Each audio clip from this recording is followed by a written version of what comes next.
Institutional Development in India. I am Dr. Lakshmi Kumari, Assistant Professor of Political Science. तो हम लोग शुरुआत करते हैं।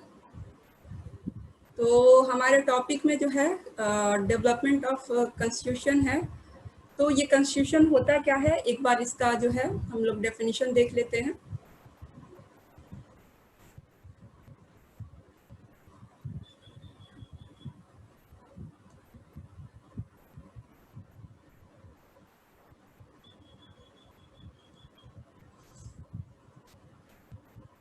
तो पहला पॉइंट मैंने लिखा है, it is a legal document which provides the basic structure of the political system and defines the powers of main organs of a state and demarcates their responsibilities and jurisdictions.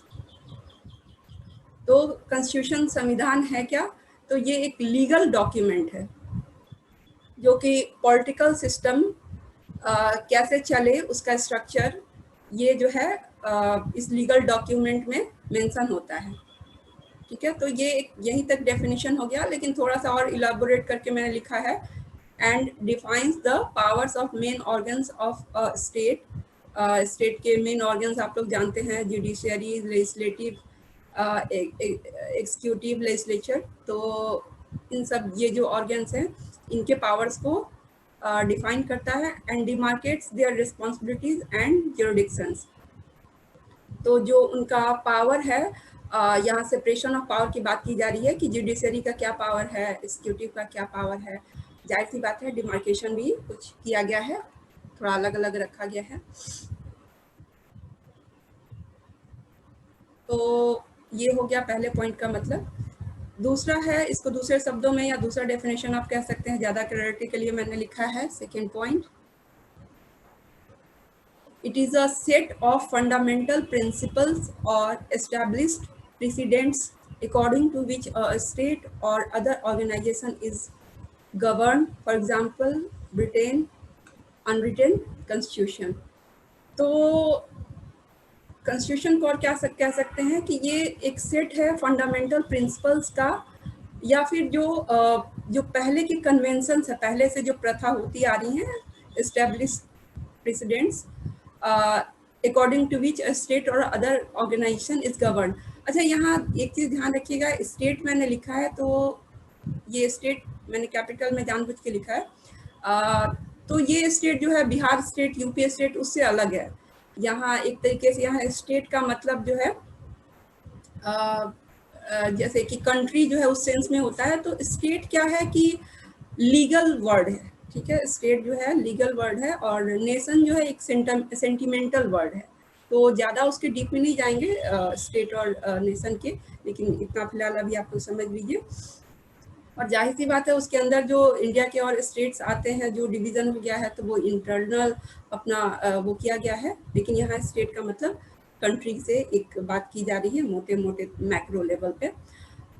ठीक है, तो जो conventions होते हैं, जो प्रथा चली आ रही है, उसका भी इसमें होता है कॉन्स्टिट्यूशन में मेंशन। ऐसा नहीं होता है कि जो एक दिन बैठा गया और क्या होगा इससे जो है कोई देश आज़ाद हुआ कि वो लिखा जाएगा, तो पहले की चीज़ों का ध्यान नहीं रखा जाएगा। तो इसका सबसे बड़ा एग्जांपल है, मैंने यहाँ पे दिया है यूके अनरिटन कॉन्स्टिट्यूशन, यानी कि ब्रिटेन का जो कॉन्स्टिट्यूशन है वो जैसे इंडिया का कॉन्स्टिट्यूशन ऑर्गेनाइज तरीके से लिखा गया है, तो एक तरीके से ब्रिटेन का उस तरह से नहीं है, तो इसलिए अनरिटन कहते हैं। तो ऐसा भी नहीं है कि बिल्कुल भी नहीं लिखा हुआ है, लेकिन उसको अलग अलग कागज़ पे जैसे पहले से जो प्रथाएं हैं या फिर जो वहाँ के जुडिशरी जो डिसीजन पास करते हैं, तो उस तरह का एक रखा जाता है, एक साथ उसको रखा जाता है। लेकिन इंडिया का जिस तरह से सिस्टमेटिक एक बार में ढंग से बैठ कर लिखा गया है उस तरह से नहीं है। और वहाँ पे जो प्रथा चली आ रही है ये सब जो है उसका भी इम्पोर्टेंस ब्रिटेन में काफ़ी ज़्यादा है। तो यहाँ जो इस्टेब्लिश्ड प्रेसिडेंट्स हैं उसका ये मतलब है, ब्रिटेन के एग्जाम्पल से आप लोग को क्लियर हो गया होगा। जो यहाँ पर मैंने इस्टेब्लिश्ड प्रेसिडेंट्स लिखा है। नेक्स्ट पॉइंट है, चूँकि हम इंडिया के केस में बात कर रहे हैं तो अब आगे हम इंडिया के केस में बात करेंगे। तो before independence rules were made to administer India mainly in the interest of the British. आप जानते हैं कि जो इंडिया है वो ब्रिटिश कॉलोनी था तो जाहिर सी बात है कि ब्रिटिश को इंटरेस्ट को सर्व करने के लिए जो है यहाँ रूल्स बनाए गए थे, वो इंडियन सिटीजन्स को ध्यान में रख के उतना उनके हित के लिए नहीं बनाया गया था जितना कि ब्रिटेन के इंटरेस्ट को सूट करने के लिए। तो ये हल्की फुल्की बातें हैं, ध्यान में रखने के लिए, बैकग्राउंड है थोड़ा सा। अब हम लोग एक और चीज़ समझ लेते हैं।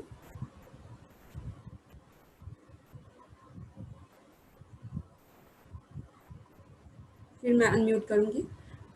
British administration division in India. तो जैसा कि मैंने बताया कि ब्रिटेन का यहाँ पे शासन था।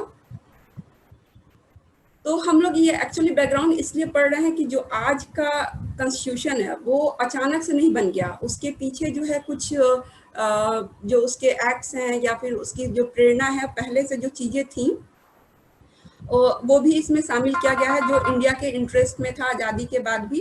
तो इसलिए हम लोग को कॉन्स्टिट्यूशनल डेवलपमेंट पढ़ रहे हैं, जाहिर सी बात है, ठीक है, कि अभी के कॉन्स्टिट्यूशन को हम लोग बेटर समझ सके। तो उस पर हम लोग बाद में आएंगे, ये हम लोग थोड़ा बैकग्राउंड में देखेंगे और एग्जामिनेशन पॉइंट ऑफ व्यू से बहुत इंपॉर्टेंट है। कोई भी एग्जाम हो उसमें क्वेश्चन इन सब से आता ही है जो हम लोग पढ़ने वाले हैं। तो ब्रिटिश कॉलोनी थी इंडिया, ठीक है। तो ब्रिटिश एडमिनिस्ट्रेशन को दो भागों में इंडिया में विभाजित किया जा सकता है उस काल को। एक पहला जो कंपनी का एडमिनिस्ट्रेशन था 1773 से 1857, जो कंपनी थी ईस्ट इंडिया कंपनी, आप लोग जानते हैं, जो कि व्यापार के लिए पहले आई थी, लेकिन उसके बाद से जो है यहाँ पे शासन करने का जो है धीरे धीरे उन लोगों का ऐसा मन में आ गया। तो कंपनी एडमिनिस्ट्रेशन फ्रॉम 1773 टू 1857, और उसके बाद आप लोग को पता है कि 1857 में एक बहुत बड़ी क्रांति हुई थी इंडिया में। उसके बाद से बहुत कुछ बदल गया कि किस तरह से जो है रूल करना है इंडिया के ऊपर, एडमिनिस्ट्रेशन के ऊपर। सिर्फ कंपनी पे भरोसा नहीं किया जा सकता है, वो तो एक कंपनी है। तो जो वहाँ की क्वीन है उन्होंने सीधे अपने हाथ में एडमिनिस्ट्रेशन ले लिया। तो सेकेंड है क्राउन एडमिनिस्ट्रेशन 1858 से 1947 तक। 1947 में आप लोग जानते हैं कि इंडिया आज़ाद हो गया, उसके बाद हमारा अपना कॉन्स्टिट्यूशन बना। तो हम लोग आगे जो पढ़ने वाले हैं वही लिखा हुआ है, the following are the important acts, regulations and developments which eventually led to the development of the present day constitution। ठीक है, यही मैंने बताया कि जो आज का कॉन्स्टिट्यूशन है उसके पीछे क्या थोड़ा सा इतिहास रहा है, क्या इंपॉर्टेंट एक्ट्स रहे हैं, रेगुलेशंस रहे हैं, डेवलपमेंट्स रहे हैं, जो कि आज के प्रेजेंट डे कॉन्स्टिट्यूशन को भी जो है उसमें की कई सारी चीज़ों की झलक देखी जा सकती है। तो हम लोग स्टार्ट करते हैं। उसके पहले मैं अनम्यूट कर रही हूँ। क्लियर है? Yes ma'am. Yes ma'am. आगे बढ़े जी। ठीक है।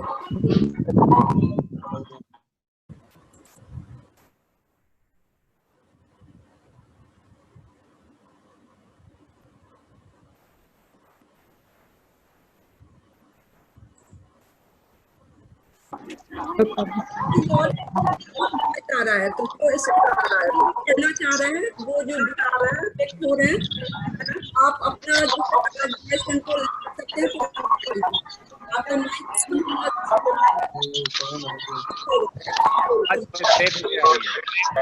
या फिर आवाज कंट्रोल कीजिए, आवाज बिल्कुल नहीं चाहिए।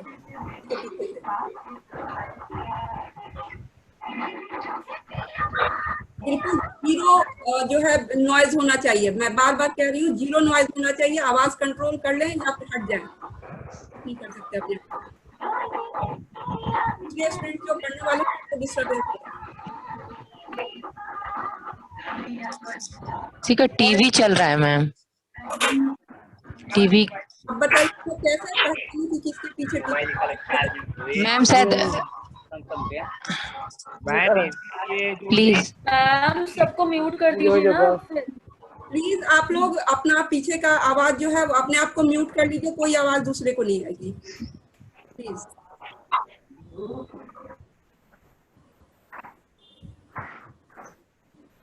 हम लोग आगे की तरफ बढ़ते हैं। तो पहला जो है रेगुलेटिंग एक्ट, पहला जो है ब्रिटिश पार्लियामेंट ने कोशिश की यहाँ पे कि सही तरीके से चले। और तो पहला जो एक्ट था जो नियम इस तरह से बनाया गया थोड़ा ऑर्गेनाइज्ड वे में, तो वो था रेगुलेटिंग एक्ट ऑफ 1773।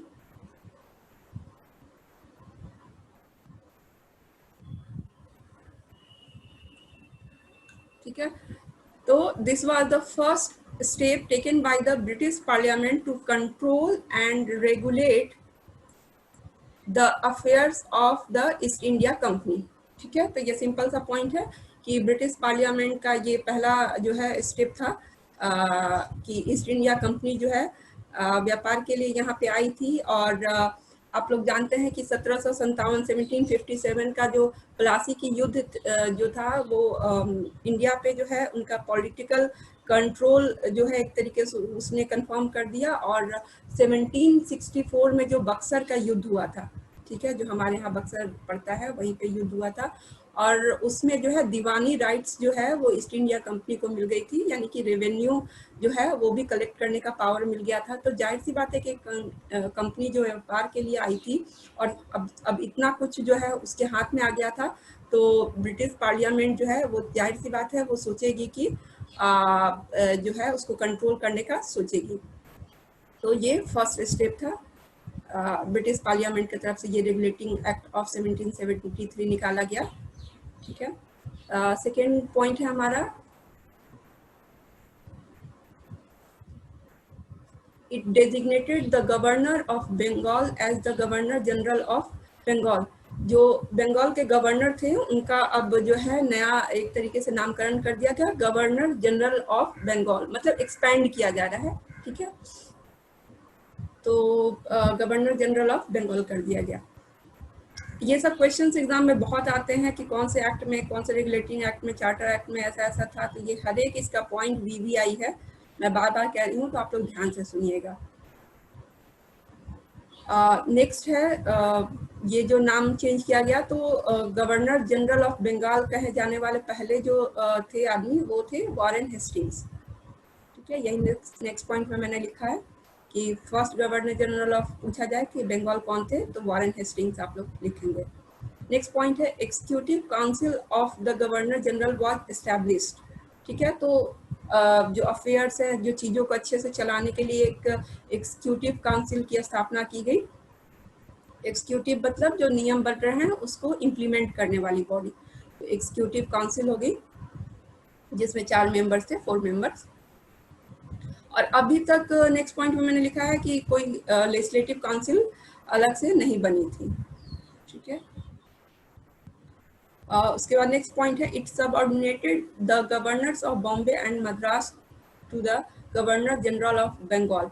तो यही मैंने बताया, जो गवर्नर जनरल ऑफ बंगाल है, आप जानते हैं कि जो उस समय जो बंगाल जो है वो सबसे इम्पोर्टेंट, दिल्ली नहीं था इस समय, जिस समय हम लोग बात कर रहे हैं, तो बंगाल ही सबसे इम्पोर्टेंट था। तो वहाँ के जो गवर्नर जनरल वॉरेन हेस्टिंग्स से या फिर आगे कोई भी उस पोस्ट पे आएंगे, तो उनके अंडर में जो है मतलब हेड एक तरीके से गवर्नर जनरल ऑफ बंगाल को बना दिया गया, और जो गवर्नर्स ऑफ बॉम्बे और गवर्नर ऑफ मद्रास को उनके नीचे रखा गया, यानी कि गवर्नर जनरल ऑफ बंगाल जो कहेंगे वो उनको मानना पड़ेगा बाकी गवर्नर्स को।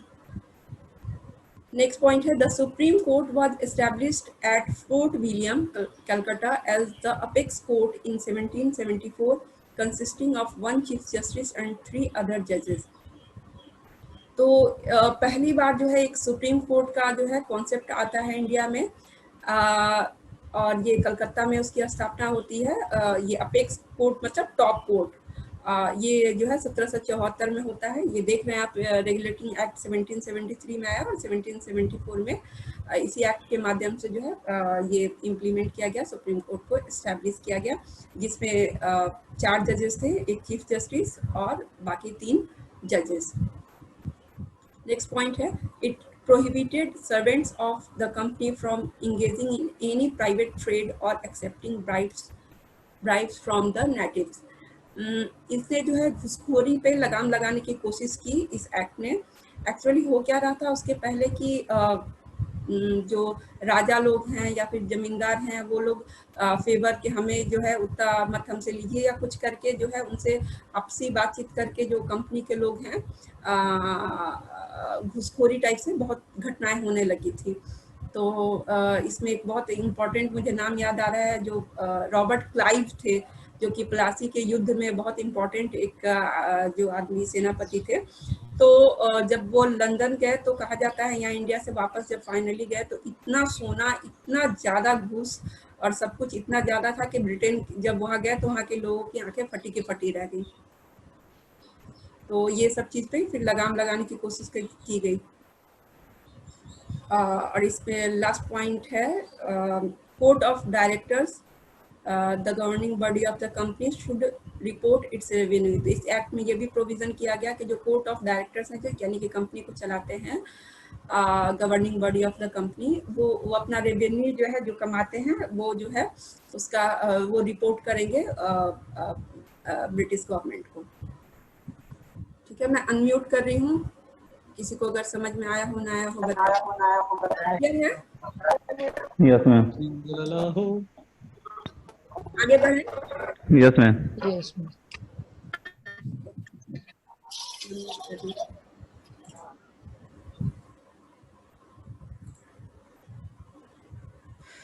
फिर इसके बाद नेक्स्ट जो है वो 1773 में आया था। उसके बाद अगला जो एक्ट आता है रेगुलेट करने के लिए वो आता है 1784 में।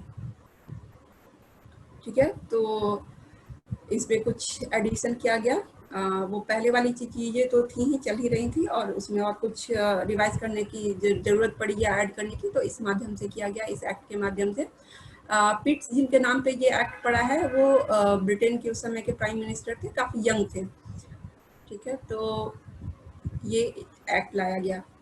इसमें पहला पॉइंट है it distinguish between commercial and political functions of the company.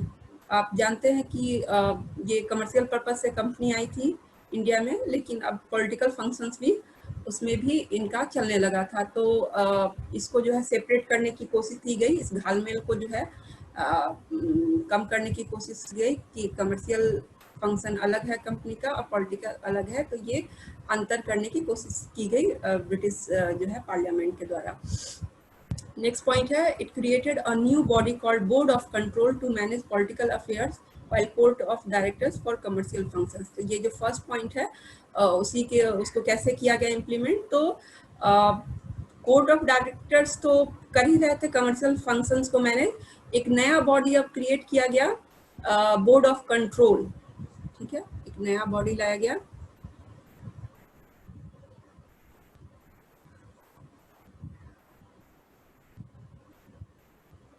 Board of control, जो कि पॉलिटिकल अफेयर्स को, सिर्फ पॉलिटिकल अफेयर्स को मैनेज करेगी इंडिया के। ठीक है, और जो कोर्ट ऑफ डायरेक्टर्स है वो सिर्फ कमर्शियल फंक्शंस को। तो इस तरीके से दोनों के बीच में डिस्टिंग्विश किया गया कमर्शियल और पॉलिटिकल फंक्शन के बीच में। नेक्स्ट पॉइंट है it reduced the strength of the governor general's council to 3 members.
Hello students, actually light चली गई थी, सॉरी।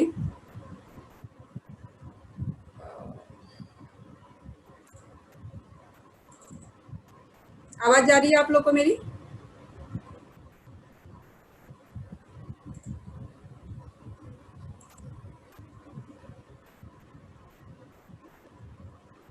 आप लोग सुन पा रहे हैं मुझे?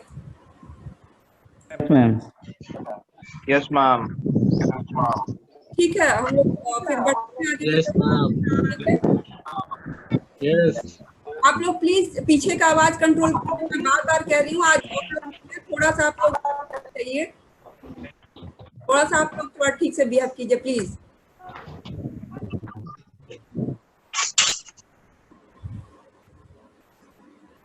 तो हम लोग यहाँ पे पढ़ रहे थे,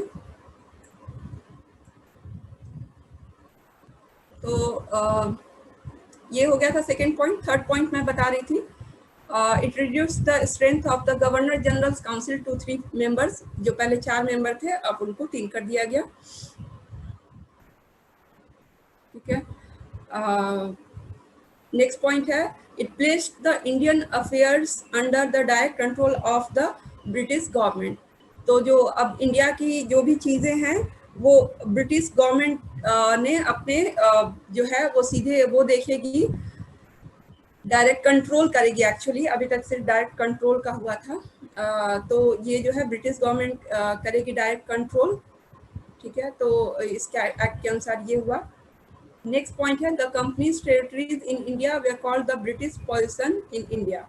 ठीक है, तो जहाँ जहाँ जो है ब्रिटेन का जो इन्फ्लुएंस था, जीती थी इंडिया को जो जो क्षेत्र थे, उनका नाम एक नया दिया गया, ब्रिटिश पोजीशन इन इंडिया। ठीक है, पोजीशन मतलब होता है कि उसके अंडर में होना, तो ब्रिटिश पोजीशन इन इंडिया। इसमें लास्ट पॉइंट है, governors councils were established in Madras and Bombay. तो जो मद्रास और बॉम्बे में भी जो गवर्नर्स थे, जैसा कि मैंने बताया था, बंगाल के अलावा, तो उनके अंडर में भी काउंसिल्स की स्थापना की गई। ठीक है, मैं अनम्यूट कर रही हूँ।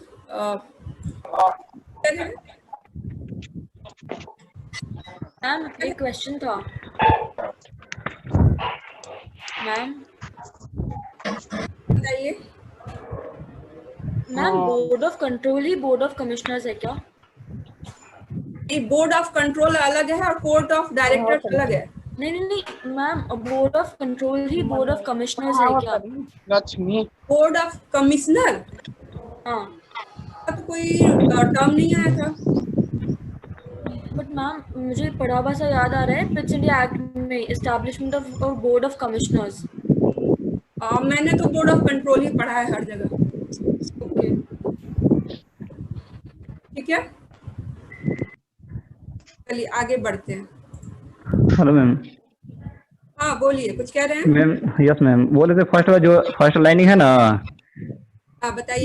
इसमें जो मैम है कमर्शियल एंड पॉलिटिकल, दोनों के बीच में फंक्शन जो है इस समझ में नहीं, कमर्शियल एंड फंक्शन इसमें क्या है बताना चाह रहा है, इसमें दोनों डिवाइड करके हैं। देखिए, कंपनी जो है वो कमर्शियल पर्पस पे आई थी, व्यापार के लिए इंडिया में आई थी ना। Yes ma'am.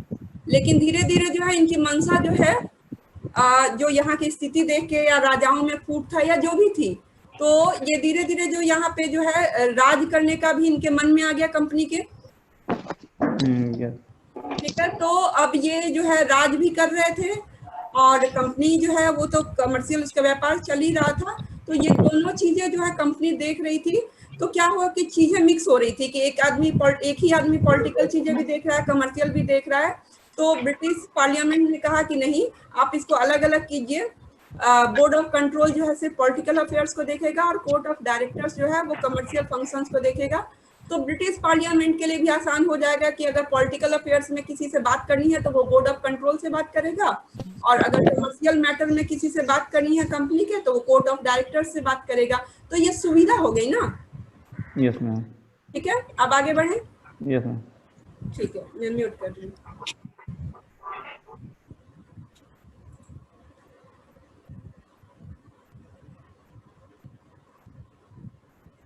तो हमारा नेक्स्ट एक्ट है चार्टर एक्ट ऑफ 18 1813 का charter act. This act asserted the crown sovereignty over British position in India. ठीक है, तो जाहिर सी बात है कि कंपनी के हाथ में जितनी अधिक चीजें आ रही थी तो जो है ब्रिटेन भी सोचने लगा, ब्रिटिश पार्लियामेंट की, इससे जो है पूरा ब्रिटेन का फायदा हो, देश को फायदा हो, सिर्फ एक कंपनी को क्यों फायदा हो। तो वो ज्यादा से ज्यादा जो है कंट्रोल करने की कोशिश करने लगी। तो इस एक्ट के माध्यम से ये क्लियरली दिखने लगा कि जो है क्राउन, यानी कि वहाँ की जो रानी थी, क्राउन जो है वो पहनते हैं, उसको क्राउन बोलते हैं, तो वो डिनोट करता है वहाँ की रानी को जो उस समय रूल कर रही थी। तो उनके सोवरेनिटी को जो है ब्रिटिश जो क्षेत्र थे इंडिया में उसके ऊपर कंट्रोल करने का, और कि हम एक्चुअल में हम आपके ऊपर रूल कर रहे हैं, ये नहीं कि कंपनी तो सिर्फ बिजनेस के लिए आई थी। ठीक है, तो ये धीरे धीरे जो है ये चीजें शासन करने की तरफ बढ़ने लगी और क्राउन सोवरेनिटी को असर्ट करने का, कि क्लियरली बताने का कंपनी को कि हाँ, मतलब ऐसा नहीं है कि कंपनी ही सर्वे सर्वा है, उसके ऊपर क्राउन है और हम लोग जो कहेंगे वो ज्यादा बात मानी जाएगी। ठीक है, नेक्स्ट पॉइंट है companies trade monopoly was abolished in India and open to all British subjects। ठीक है, तो इंडिया में जो ट्रेड करने का, व्यापार करने का जो है इकलौता जो है दिया गया था, ये हक दिया गया था ईस्ट इंडिया कंपनी को। ईस्ट इंडिया कंपनी कर रही थी, लेकिन जो है अब वहाँ ब्रिटिश पार्लियामेंट ने ऐसा कर दिया, क्योंकि वहाँ भी मांग उठने लगी कि ऐसा क्या है कि सिर्फ ईस्ट इंडिया कंपनी करेगी, हम लोग क्यों नहीं करेंगे। तो सिर्फ वही व्यापार नहीं कर सकेगी ईस्ट इंडिया कंपनी, दूसरे जो ब्रिटेन के लोग हैं अगर उनकी कंपनी है वो लोग भी व्यापार कर सकते हैं इंडिया के साथ। ठीक है, तो ब्रिटिश जो ईस्ट इंडिया कंपनी के मोनोपोली यानी कि जो था कि वही सिर्फ करेंगे, वो चीज़ खत्म कर दी गई, मोनोपोली। लेकिन ये एक छोटा सा पॉइंट है कि चाइना में जो चाय का जो ट्रेड था ईस्ट इंडिया कंपनी का, उसको अभी भी बरकरार रखा गया, लेकिन इंडिया में खत्म कर दिया गया। नेक्स्ट पॉइंट है constitutional position of the British territories in India was explicitly defined for the first time. ठीक है, तो संविधान हम लोग पढ़ रहे हैं, संविधान का बैकग्राउंड पढ़ रहे हैं, तो जो क्या संवैधानिक स्थिति है, कॉन्स्टिट्यूशनल पोजीशन है ब्रिटिश टेरिटरीज जो है, जो ब्रिटेन ने जीता था इंडिया में जिस भूभाग पे, क्योंकि पूरे इंडिया को नहीं जीता था, अभी भी कई जगह राजा महाराजा काफी जगह थे। जब इंडिया आजाद हुआ था तो आप लोगों को पता होगा कि 500 से ज्यादा रियासतें थी। तो इंडिया को दो तरीके से, दो भाग में, दो जो माना जाता है कि जो है एक राजा लोग हुकूमत कर रहे थे, तो वो भी लेकिन जो है कंट्रोल में थे ब्रिटिश पार्लियामेंट के, लेकिन डायरेक्टली वहाँ पे राजा थे। ठीक है, और वहाँ पे यानी कि जो ब्रिटिश पार्लियामेंट है इनडायरेक्टली शासन कर रहा था, तो उस भाग को बोलते थे princely states of India. Prince जो होते हैं तो प्रिंसली स्टेट्स ऑफ इंडिया, क्योंकि वहाँ पे राजा लोग कर रहे थे डायरेक्टली शासन, लेकिन वो अधीन थे ब्रिटिश पार्लियामेंट के, क्वीन के, उसके अधीन थे। और जहाँ पे ब्रिटेन का था कोई राजा, सब राजा को हरा के हटा चुके थे, या जो भी है सिर्फ ब्रिटेन का था, कोई राजा वहाँ नहीं था, उसको बोलते थे ब्रिटिश इंडिया। ठीक है, तो प्रिंसली स्टेट्स और ब्रिटिश इंडिया, ये दो थे इंडिया में, दो तरह का। तो यही पॉइंट ये बता रही थी मैं कि constitutional position of the British territories in India was explicitly defined for the first time. ठीक है, कि कौन कौन से ब्रिटिश टेरिटरीज हैं और उस पर जो है ब्रिटेन का, ब्रिटिश पार्लियामेंट का कॉन्स्टिट्यूशनल कंट्रोल है। नेक्स्ट पॉइंट है it empowered the local government to tax people subject to the jurisdiction of the Supreme Court. तो हमने बताया था, पढ़ा था 1773 के रेगुलेटिंग एक्ट में सुप्रीम कोर्ट की स्थापना हो गई थी, तो उसका जो जुरिडिक्शन है, क्षेत्र अधिकार क्षेत्र है, उसके अंतर्गत जो लोकल गवर्नमेंट है, जो आज हम जिसको पंचायती राज इंस्टीट्यूशंस वगैरह कह सकते हैं, तो जो लोकल गवर्नमेंट है तो उनको जो है, जो लोग हैं उनके ऊपर टैक्स करने का अधिकार दे दिया गया कि उनसे टैक्स वसूल कर सकते हैं। नेक्स्ट पॉइंट है it granted permission to Christian missionaries to preach their religion in India. इस एक्ट के माध्यम से जो क्रिश्चियन मिशनरीज थे, ईसाई धर्म के जो हैं, उनको इंडिया आने और धर्म का प्रचार जो है अपना करने की जो परमिशन मिल गई और उसके बाद से कन्वर्जन वगैरह जो धर्मांतरण वगैरह घटनाएं बढ़ गई काफ़ी। और इसमें लास्ट पॉइंट है, the company was asked to spend ₹1 lakh per year actually है यहाँ पे on the education of the Indians. ठीक है, तो जाहिर सी बात है कि आप यहाँ शासन कर रहे हैं, आप व्यापार के लिए आए थे और अब जो है आप यहाँ पे राज कर रहे हैं, तो लोग जो है कुछ तो सुगबुगाहट होगी। आखिर आपको कम से कम, अगर सच में आप नहीं चाहते हैं, लेकिन दिखाना तो पड़ेगा कि यहाँ के हित, लोगों के हित के बारे में सोच रहे हैं, नहीं तो क्रांति इस तरह से जो असंतोष बहुत बढ़ जाएगा। तो 1 लाख रुपए पर ईयर जो है ये ब्रिटिश पार्लियामेंट ने बोला कंपनी को कि आप खर्चा कीजिए यहाँ के लोगों के शिक्षा के लिए। मैं अनम्यूट कर रही हूँ, समझ में आया नहीं आया बताया? क्लियर है? Hello ma'am. हाँ, कौन पागल जैसा कर रहा है भाई बीच में? हेलो, हाँ हेलो मैम, हाँ बताइए। पूछना चाह रहे मैम, जो उस टाइम आप बताएं कि जैसे जहाँ राजा का शासन होती थी वहाँ प्रिंसिपल ऑफ स्टेट बोला जाता था, ठीक है? प्रिंसली स्टेट्स, प्रिंसली हाँ स्टेट्स, प्रिंसिपल स्टेट बोला जाता है। और जहाँ ब्रिटिश की थी वहाँ ब्रिटिश। जहाँ राजा का शासन नहीं थी वहाँ ब्रिटिश बोला जाता है, इस तरह से है। मैं लिख देती हूँ। तो मैं कहना चाह रहा है कि दोनों का कंट्रोलिंग किस तरह से होती थी? मान एक ही कंट्री में इस तरह से सिचुएशन था तो जहाँ राजा मजबूत है, जहाँ पे राजा पूरा हटने को तैयार नहीं है, तो वहाँ राजा को रहने दिया गया, है ना? Yes ma'am, yes. और जहाँ का बहुत कमजोर था उसको लड़ाई में जीत लिया गया, चाहे इस तरह से करके, तो वहाँ पे हट गए, तो वो सीधे ब्रिटिश इंडिया हो गया। तो मैम वहाँ जैसे दोनों स्टेट के लिए कंट्रोलिंग किस तरह से की जाती होगी, इस तरह से हम पूछना चाह रहे थे। मैं बता तो रही हूँ कि सबसे ऊपर जो है वो क्राउन है, ठीक है? ब्रिटिश पार्लियामेंट और क्राउन जो है एक साथ चल रही थी। तो आप लोग जानते हैं कि जो वहाँ पे मोनार्की है ब्रिटेन में, तो जो नॉमिनल हेड है वो क्राउन है, रानी है, और जो एक्चुअल हेड है, रियल हेड है, कौन है? वहाँ के प्रधानमंत्री। इंडिया में जैसे हमारे यहाँ नॉमिनल हेड राष्ट्रपति हैं और एक्चुअल हेड जो है, रियल हेड कौन है? प्रधानमंत्री है। तो उसी तरीके से है, तो वो तो समझ में आ गया। और बाकी तो यहाँ पे तो आपने क्या सवाल पूछा, मैं भूल गई। वही मैम, हाँ, तो ये मैं बता रही थी, याद आ गया। तो सबसे ऊपर जो है क्राउन है, ब्रिटिश पार्लियामेंट क्राउन आप मान सकते हैं। मैं इसको समझा दे रही हूँ, मैं क्वेश्चन समझ ली।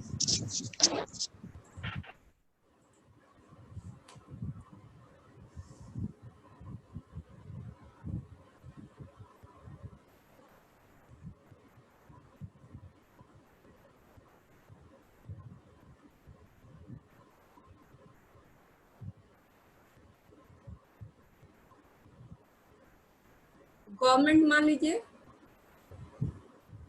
ठीक है? तो इसमें क्वीन जो है नॉमिनल हेड और जो रियल हेड है प्रधानमंत्री ब्रिटेन का, ये तो क्लियर हो गया, ये अंडरस्टूड है।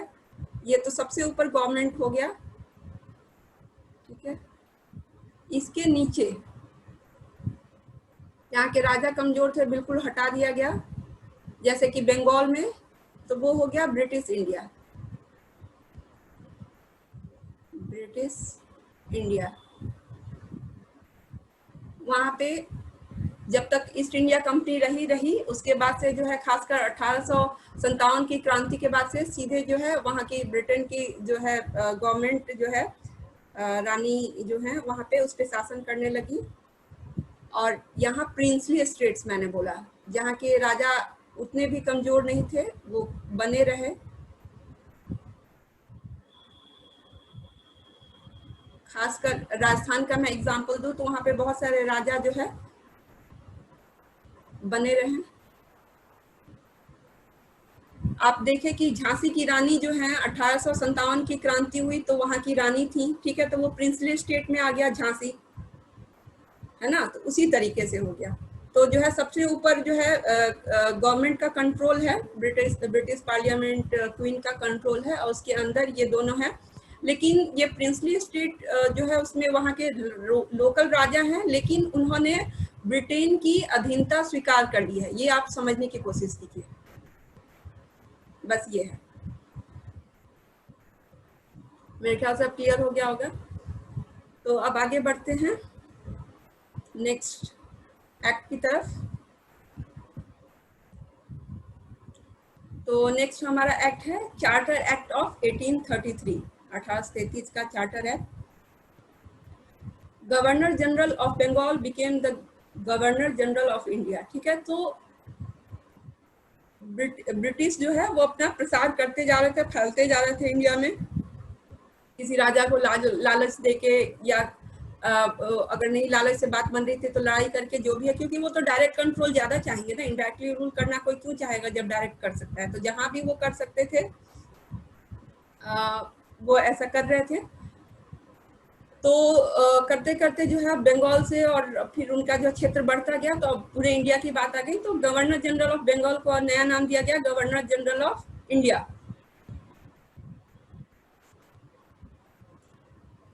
पूरा इंडिया जो है इसका हो गया गवर्नर जनरल ऑफ इंडिया।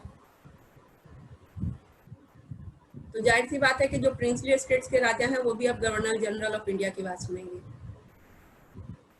चाहे इंडिया में कहीं के भी हो राजा। नेक्स्ट पॉइंट है first governor general of India was Lord William Bentinck. ठीक है, तो अभी तक गवर्नर जनरल ऑफ बंगाल चल रहे थे, तो जो नाम बदला गया उसके बाद जो पहला गवर्नर जनरल बने उस पोस्ट पे आए वो लॉर्ड विलियम बेंटिक थे। अच्छा, ये एक फैक्ट मुझे याद आ रहा है कि ये बेंटिक जो हैं इन्होंने ही जो है सती प्रथा का उन्मूलन किया था, खत्म किया था, और राजा राम मोहन राय से मेरे ख्याल से इनकी अच्छी बनती थी और ये चीज़ हुई थी। तो ये ऐसे ही मुझे यूनिक फैक्ट याद आ गया। नेक्स्ट पॉइंट है this was the final step towards centralisation in British India. तो पूरे इंडिया को यूनिफाई करना, एकता के जो है पूरा ये है पहले डिफाइन करना जो है, और सेंट्रलाइजेशन जो है ये फाइनल स्टेप था। उसके बाद आवाज़ उठी कि डिसेंट्रलाइजेशन की प्रोसेस उसके बाद स्टार्ट होता है। तो डिसेंट्रलाइजेशन मतलब कि पावर को एक जगह कंसंट्रेट ना रखना, जो लोकल जो गवर्नमेंट्स हैं ये सब हैं तो वहाँ पे भी करना। जैसे मान लें कि आज के मॉडर्न टाइम पे दिल्ली से ही शासन नहीं होगा, जो वहाँ के लोकल जो सरकार है, लोकल गवर्नमेंट है, तो वहाँ की समस्या देख के सॉल्व करेगी, तो उसको डिसेंट्रलाइजेशन बोलते हैं। ठीक है, कि सेंट्रल गवर्नमेंट होगा, फिर स्टेट गवर्नमेंट होगा, फिर पंचायती राज इंस्टीट्यूशंस होंगे, जो लोकल गवर्नमेंट, तो ये वो डिसेंट्रलाइजेशन बोलते हैं, उसको हम बाद में देखेंगे। तो ये अभी तक इंडिया को चूंकि जो है एक यूनिफाई करना था, सेंट्रलाइज, तो ये फाइनल स्टेप था। ये एक छोटा सा पॉइंट है, इसको माना जाता है ऐसा। नेक्स्ट पॉइंट है beginning of a central legislature for India as the act also took away legislative powers of Bombay and Madras governors. ठीक है, तो एक सेंट्रल लेजिस्लेचर जो है, जो पार्लियामेंट अभी है, तो उसका जो है मान सकते हैं कि देखने को बीज जो है यहाँ पे बोया जा रहा है, एक उभर के आ रहा है धीरे धीरे। तो सेंट्रल लेजिस्लेचर की स्थापना की तरफ चीज़ें बढ़ रही हैं, और बॉम्बे और मद्रास के गवर्नर जो है अभी तक वो भी अपने क्षेत्र के लिए बना सकते थे नियम कानून। लेजिस्लेटिव पावर्स मतलब कि कानून वहाँ के लिए बनाना जो है वो उनके हाथ से पावर ले लिया गया, और सेंट्रल लेजिस्लेचर बनने की तरफ अब बातें आगे बढ़ रही हैं। देखेंगे हम लोग अभी आगे कि कैसे और क्या नाम है उसका। नेक्स्ट पॉइंट है the act ended the activities of the East India Company as a commercial body and it became a purely administrative body. ठीक है, तो इस एक्ट के माध्यम से एक ये बहुत इंपॉर्टेंट पॉइंट है कि ईस्ट इंडिया कंपनी का जो है फाइनली कमर्शियल जो जिस चीज के लिए आई थी, व्यापार वाला काम खत्म कर दिया गया। अब ये शासन ही देखेगी, क्योंकि जाहिर सी बात है आप जब शासन कर रहे हैं तो जो वहाँ का व्यापार है, वो व्यापार के अलावा भी कई सारी चीजें हैं, जब आपके हाथ में आ गई तो व्यापार तो छोटा सा चीज हो गया। तो उसको जो है कमर्शियल फॉर्म खत्म कर दिया गया, और ये एक प्योरली एडमिनिस्ट्रेटिव बॉडी बन के रह गई, एडमिनिस्टर करेगी। नेक्स्ट पॉइंट है it asked government to abolish slavery in India. इस एक्ट के माध्यम से जो इंडिया में जो सरकार जो यहाँ पे शासन हो रहा था, तो उनको कहा गया कि आप जो है दास्ता जो थी, स्लेव जो होते हैं, उसको स्लेवरी को खत्म कीजिए इंडिया में। इसमें लास्ट पॉइंट है under this act first Indian law commission headed by lord Macaulay to codify all India law. तो जैसे अभी इंडियन पिनल कोड है तो उसकी आप शुरुआत देख सकते हैं कि हाँ एक जगह लिखा जाएगा कि कौन सी गलती करने पे किसको क्या सजा मिलेगी, क्या नियम, किस नियम के माध्यम से इंडिया को जो है चलेगा इंडिया में। तो ये कोडिफाई जो है कोड बनाने का ऑल इंडिया लॉ का, ये लॉर्ड मैकाले के अंडर में एक जो है फर्स्ट इंडियन लॉ कमीशन की स्थापना की गई इस एक्ट के माध्यम से। क्या तो मैं अनम्यूट कर रही हूँ, किसी को कोई दिक्कत नहीं दिक्कत बताइए, क्लियर है? Hello ma'am.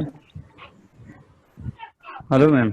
हाँ बोले 5 नंबर जो एग्जाम्पल है, हाँ इसमें मैम जो कंपनी को रिजेक्ट कर दिया गया, तो उससे अगला बार तो जो था कंपनी और पॉलिटिकल दोनों मिला के दोनों चल रही थी उस टाइम में, स्टेडियम कंपनी जो इस तरह से बता रही थी आपको पहले बार में।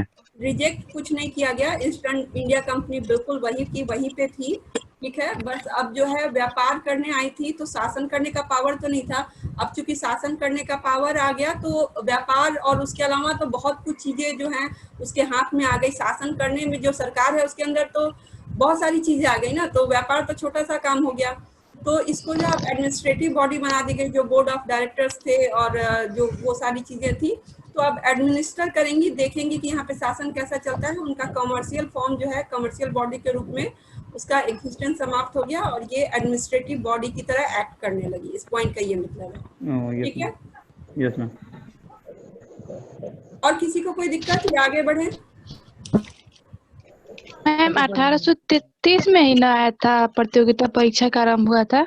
हाँ, नहीं, वो अभी हम लोग आगे पढ़ेंगे, इसमें आगे है। लेकिन आया था लेकिन कैंसिल कर दिया गया था। आगे आगे है वो, ठीक है। तो यहाँ तक हमने देख लिया। अब नेक्स्ट है चार्टर एक्ट ऑफ 1853। तो ये अगला एक्ट 1853 में आया। इसमें फर्स्ट पॉइंट है the legislative and executive functions of the governor general councils were separated. तो जो गवर्नर जनरल को हमने अभी तक पढ़ा था कि लेजिस्लेटिव पावर भी दिया गया और एग्जीक्यूटिव पावर भी दिया गया था, लेकिन जो है उसको अब अलग अलग करने की बात की जा रही है ताकि सही से कोई कंफ्यूजन न हो और चीजें आगे से बढ़े। तो ये किस रूप में हुई वो हम लोग देखते हैं सेकेंड पॉइंट में।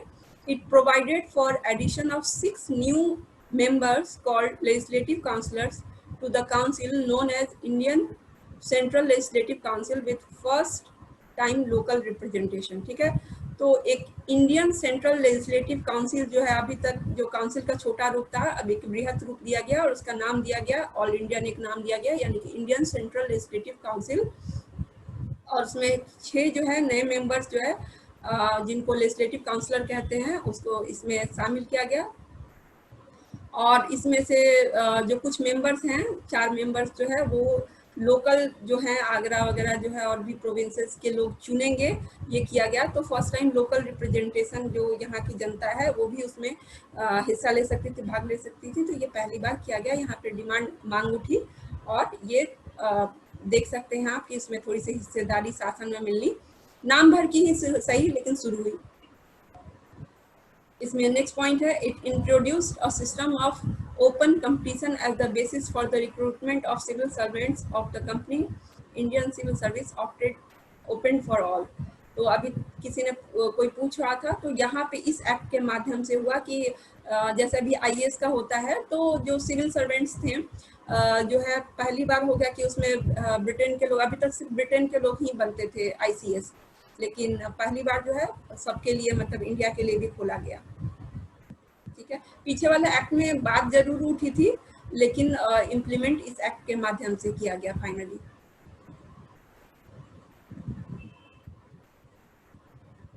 ठीक है। तो ये इसके बाद से 1857 की क्रांति होती है और उसके बाद से जो है क्वीन अपने हाथ में सीधे ले लेती हैं एडमिनिस्ट्रेशन रूल करने का।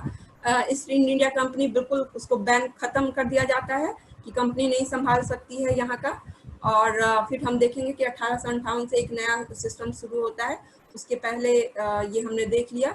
तो मैं अनम्यूट कर रही हूँ, अब किसी को कोई सवाल हो पूछ सकते हैं, ठीक है। ये वाला जो हमने पढ़ा था कि ये 1857 के पहले कंपनी एडमिनिस्ट्रेशन का हमने पढ़ लिया। अब नेक्स्ट क्लास में हम लोग क्राउन एडमिनिस्ट्रेशन के तहत पढ़ेंगे। मैम उसमें दूसरा सेकंड नंबर बताइएगा, उसमें जो अभी हटा दी जो